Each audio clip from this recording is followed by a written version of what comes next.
foreign grows louder with each passing day of war. The song is a battles gone by resonates again far and wide in every corner of Ukraine where a new generation is learning the pain of grief and sacrifice. Maria's come here to pay her respects, pray for a relative missing in action. It's the second summer of war and its toll hangs heavy here. Everyone has lost someone. For Oksana, it's her husband she mourns. For 5 years they were together and the grief is still raw. Pavlo was a fitness champion who volunteered to fight a Russian airstrike destroyed his convoy last November. It's still very hard to accept that he has gone. It's only when I'm here that it sinks in. I feel he's still somewhere, that he's still alive and on a mission doing his job. At cemeteries all across Ukraine the military dead just keep coming here. In Lviv near the border with Poland, very far from the fighting on the Eastern Front, fresh graves of soldiers number in their hundreds. There are so many in fact at this cemetery that up the hill here the clearing the way of the fallen from previous wars to make room for those lost in this conflict.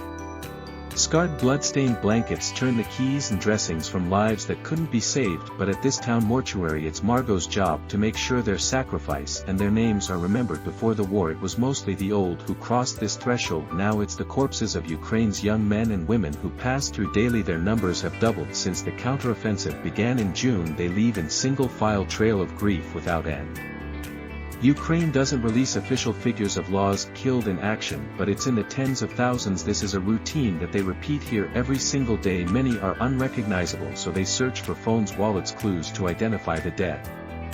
Each loss is personal, but one arrival was especially so for Margot. The worst day was when they brought my husband here. He died while defending his motherland. It was the hardest day of my life. Yeah, that moment made me realize that I have to be here. That was the hardest day ever. This is only one day's worth of losses from one small part of this war's long front, but still there is no slackening in the will to battle on. In marriage Oksana made a pact with her husband she would join up if he killed in action. He's still getting used to army life and the dangers that come with it. This road is regularly shelled.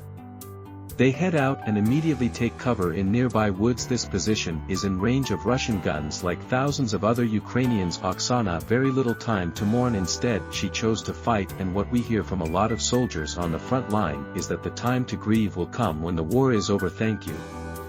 She's now part of an aerial reconnaissance team hunting for a Russian anti-tank unit. They have to work fast. The risk is real out here in the open. It won't take long for Russian artillery to find out why after your husband's death to stay at home. He decided instead to come here to the front line. I didn't have the strength to stay at home anymore. I really wanted to continue his work so that his life would not be in vain. He was working towards his goal to end the war, wanted peace so that people could continue to live happily in our country.